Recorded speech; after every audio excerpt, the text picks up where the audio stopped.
Hello candy hertz, কেমন আছো সবাই? আশা করছি সবাই খুব ভালো আছো। আমরাও খুব ভালো আছি, আর তার জন্যই তো আজ আমরা বিয়ে করতে এসেছি। আর দেখেছো আমাদের বিয়েতে কত ক্যামেরাম্যান এসছে।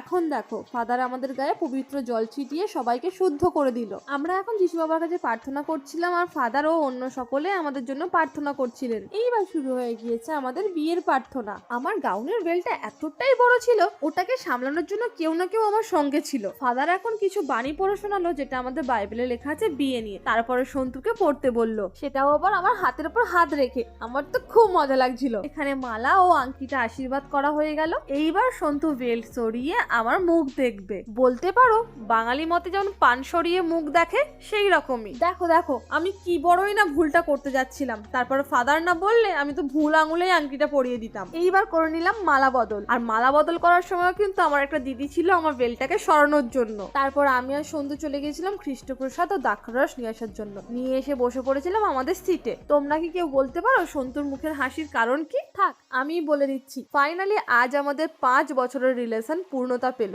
তার জন্যই আমরা দুজনে খুবই খুশি। আর এদিকে দেখো বিয়ে শেষ হতে না হতে আমার বেলটা আমার হাতে ধরিয়ে দিয়ে সবাই চলে গেল। কোথায় গেল সেটা দেখতে পাবে নেক্সট ভিডিওতে। কি তোমাদের খ্রিস্টান ওয়েডিং কেমন লাগলো সেটা কিন্তু অবশ্যই কমেন্ট করে জানিও। আজকের জন্য টাটা।